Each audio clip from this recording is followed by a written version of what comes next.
इस समय खबर देख सकते हैं, ये है सुल्तान, जिसकी खबर हमने आपको एक हफ्ता पहले दिखाई थी। 9 साल का सुल्तान मुस्लिम परिवार से था, लेकिन इसने एक कहानी रची थी, कहानी बताई थी। वो झूठ क्यों बोला था उस बारे में भी बातचीत करेंगे। और ये लाइव तस्वीरें इस समय आप देख सकते हैं हमारे साथ। करनाल ब्रेकिंग न्यूज ने इस मामले को प्रमुखता से उठाया था और आज इस बच्चे की पहचान हो गई है। हालांकि उसी दिन जो है फोन आने शुरू हो चुके थे कि ये बच्चा लोनी दिल्ली का नहीं है, बल्कि ये सहारनपुर का है। और इस समय आप देख सकते हैं सुल्तान जो है चाइल्ड वेलफेयर कमेटी के पास था, लगातार उसको यहाँ पर आश्रम में रखा हुआ था। लगातार जो है इसकी जानकारी जुटाई जा रही थी, क्राइम ब्रांच से संपर्क किया जा रहा था। और हम आपको बताना चाहेंगे कि सुल्तान 9 साल का बच्चा जो रो रो कर ये बता रहा था कि वह दिल्ली के लोनी इलाके का रहने वाला है। उसके अम्मी और उसके अब्बू का देहांत हो चुका है, उसके चाचा चाची उसको मारते हैं, जिसके चलते 1 साल पहले वह घर छोड़कर आ गया था। हजारों लोगों ने फोन किए हमें, दुबई से फोन आया, सऊदी अरेबिया से फोन आया, दिल्ली से फोन आया, पता नहीं कहां कहां से फोन आए कि वह सुल्तान बच्चे को अडॉप्ट करना चाहते हैं, वे सुल्तान बच्चे के लिए बहुत कुछ करना चाहते हैं। लेकिन पहले ही दिन हमें जानकारी मिल गई थी, अगले दिन जानकारी मिली थी कि कहीं ना कहीं मामले में कुछ ट्विस्ट है। और हुआ वही कि सुल्तान मामले में ट्विस्ट आ चुका है। सुल्तान ने जो कहानी बनाई थी वो क्यों बनाई थी, ये सुल्तान भी यहाँ पर मौजूद है। और चाइल्ड वेलफेयर कमेटी के जो करनाल से जो चेयरमैन है उमेश चानना जी, वो हमारे साथ मौजूद है। सबसे पहले सुल्तान बच्चे से जानना चाहेंगे, बेटा सुल्तान कहाँ के रहने वाले हैं आप? दिल्ली के हम रहने वाले हैं। 1-2 साल पहले क्या नाम में यहाँ पे आ गए थे हम जब पापा की डेथ हो गई थी तो बाया में यहाँ ले आया था सहारनपुर में। आपकी अम्मी कहाँ रहती है? सहारनपुर में। और आपने झूठ क्यों बोला था कि आप लोनी दिल्ली के रहने वाले हैं? क्योंकि मैं घर रहना नहीं चाहता था। क्यों नहीं रहना चाहते बेटा घर आप? कोई दिक्कत, कोई मारता पीटता है आपको? नहीं। तो फिर ऐसे तो नहीं करते ना, ऐसे आप छोड़ के भाग जाते हो। पहले भी आप भाग गए थे, काफी दिन गायब रहे थे, ऐसा क्यों करते हो? आगे से तो नहीं करोगे ऐसा? मैं घर जाना नहीं चाहता। क्यों नहीं जाना चाहते बेटा, क्यों नहीं जाना चाहते? आप बताओगे क्यों नहीं जाना चाहते? क्या करना चाहते हो? फिर क्या करना चाहते हो? पढ़ना चाहते हो तो यहीं पर रह के पढ़ोगे आप? हाँ। तो ऐसा क्या है, मम्मी के पास क्यों नहीं जाना चाहते? तो आपने ये इतनी कहानी कैसे बनाई कि आपके चाचा चाची आपको मारते हैं, आप दिल्ली के रहने वाले हैं, आपके अब्बू अम्मी का देहांत हो गया, ऐसा झूठ क्यों बोला था आपने? क्योंकि मुझे घर नहीं जाना था। अम्मी आपकी वहीं सहारनपुर में रहती है? हाँ। तो आप 1 हफ्ते से रह रहे हैं, आपके दोस्त बने हैं यहाँ पर कुछ? हाँ। यहाँ कोई दिक्कत तो नहीं आती आपको खाने में पीने में? तो इनका अंकल का धन्यवाद करना चाहेंगे? थैंक यू करोगे इनको? मैं जाना नहीं चाहता। नहीं, थैंक यू तो करो इनको, इन्होंने आपकी देखभाल की। थैंक यू तो बोलोगे?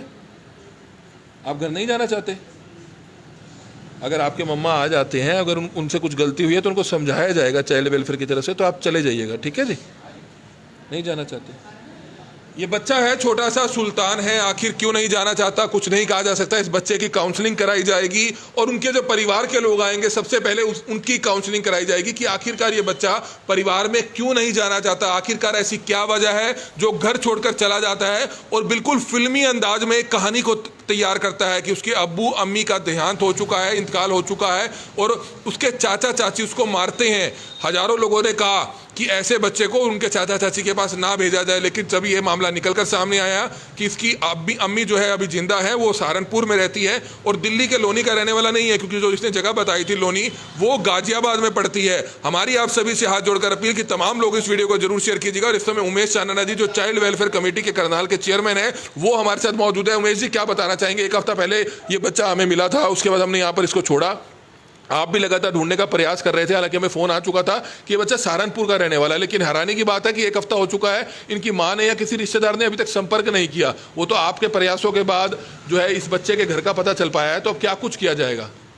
देखिए, सबसे पहले तो मैं आपका धन्यवाद करना चाहूँगा कि आपके चैनल के माध्यम से इस बच्चे को यहाँ लाया गया था और यहाँ लाने के बाद इसकी काउंसलिंग की गई। काउंसलिंग के माध्यम से ये पता लगा कि पहले तो इसने दिल्ली का ही बताया था अपने आप को, और वैसे ये पहले दिल्ली में भी रहते थे।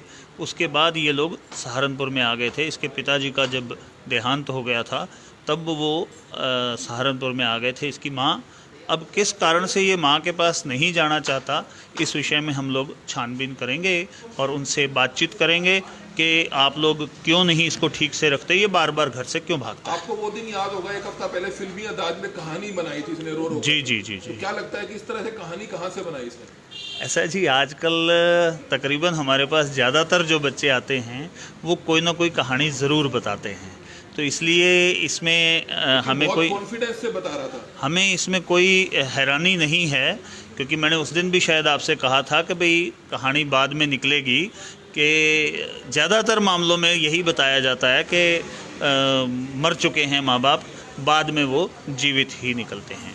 तो बिल्कुल आप देख सकते हैं एक फिल्मी अंदाज में सुल्तान ने कहानी बनाई थी, जैसे कि हमने आपको दिखाया था कि रो रो कर इसने बात कही थी कि चाचा चाची इसको मारते हैं, उनकी ज़मीन, इसकी ज़मीन जो है वो उनके अब्बू अम्मी के देहांत के बाद उन्होंने हड़प लिया। लेकिन आज सुल्तान यहाँ पर खुश है, उसके दोस्त भी यहाँ पर कुछ बने हैं, चाइल्ड वेलफेयर कमेटी ने उनका काफ़ी ध्यान रखा है। लेकिन अब इनकी जो मदर है उनसे संपर्क साधा जा रहा है, इनके परिवार के लोगों से संपर्क साधा जा रहा है, रिश्तेदारों से संपर्क साधा जा रहा है। जानकारी ये मिली है कि बच्चा शरारती है और पहले भी कई बार भाग चुका है। सहारनपुर की पुलिस भी जो है इसको लेकर काफ़ी परेशान है। तो कहीं ना कहीं ऐसे बच्चों की काउंसलिंग अच्छे से ज़रूर कराई जानी चाहिए और परिवार के लोगों को भी इस चीज़ का विशेष तौर पर ध्यान देना चाहिए कि आप बच्चे को अच्छी तरह से समझाइए कि आखिरकार ऐसा क्या हुआ। जो सुल्तान, जो 9 साल का बच्चा इस समय आप देख सकते हैं, जो मुस्लिम परिवार से था, लेकिन अभी तक इसके माँ बाप जो थे, जिसने बताया कि इनके अब्बू का देहांत हो चुका है, लेकिन इनकी जो अम्मी है वो सहारनपुर में रहती है। आपके कोई भाई बहन भी हैं? हाँ, कौन कौन है? 6 भाई हैं, 1 बहन है। 6 भाई हैं, 1 बहन है। आपकी अम्मी का नाम क्या है? मुसर्रत। मुसर्रत। और कहाँ रहते हैं सहारनपुर में आप? चांद कॉलोनी में। चांद कॉलोनी। तो कितने दिन पहले निकले थे आप वहाँ से?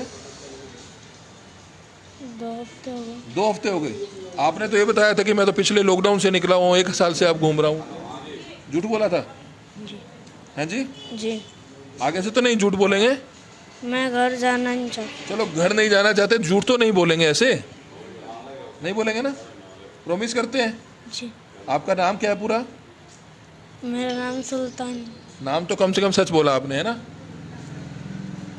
तो बच्चा है, सुल्तान है, शरारती है। आखिरकार ऐसी क्या वजह रही जो सुल्तान अपने घर को छोड़कर भाग निकलता है और एक कहानी रचकर तैयार की जाती है जिसमें सभी लोग हैरान थे, हम भी हैरान थे। हजारों लोगों ने जो है सुल्तान को अडॉप्ट करने की बात कही, हम उन लोगों का भी धन्यवाद करते हैं। लेकिन ऐसे किसी का बच्चा किसी को नहीं दिया जाता। हालांकि आप कह रहे थे कि आप उसकी पूरी परवरिश करेंगे। कुछ लोगों तो ये फोन आए कि हम विदेश में बच्चे को ले जाना चाहेंगे, दुबई में लेकर जाना चाहेंगे। काफ़ी ऐसे परिवार थे, काफ़ी रईस परिवारों से जो है हमारे पास फोन आए। लेकिन इतना हमें कन्फर्म था कि इस कहानी में कहीं ना कहीं कुछ ट्विस्ट जरूर है और चाइल्ड वेलफेयर कमेटी उसको कहीं ना कहीं ढूंढ कर निकाल देगी। हुआ यही कि 1 हफ्ते बाद एक कहानी निकलकर सामने आती है कि सुल्तान की जो अम्मी है वो जीवित है, सहारनपुर के चांद कॉलोनी में रहती है। लेकिन सबसे हैरानी की बात है कि ना ही उनकी अम्मी आई, ना ही कोई परिवार का सदस्य आया। 1 हफ्ते से बच्चा करनाल के शरदानंद अनाथालय में रह रहा था। हमारी आप सभी से हाथ जोड़कर प्रार्थना कि जितने भी लोग इस खबर को देखें, इस खबर को ज्यादा से ज्यादा जरूर शेयर करें। करनाल ब्रेकिंग न्यूज अब तक ऐसे बहुत से बच्चों को जो है मिलवा चुका है, ऐसे बहुत से बुजुर्गों को मिलवा चुका है और अब जो है इसके परिवार से जो है चाइल्ड वेलफेयर संपर्क कर रहा है और जल्द से जल्द उसके परिवार के लोगों को यहां पर बुलाकर उसको जो है उनको सौंप दिया जाएगा। हमारी आप सभी से हाथ जोड़कर प्रार्थना कि तमाम लोग इस खबर को ज्यादा से ज्यादा जरूर शेयर करें। कमल मिड्डा, करनाल ब्रेकिंग न्यूज, करनाल।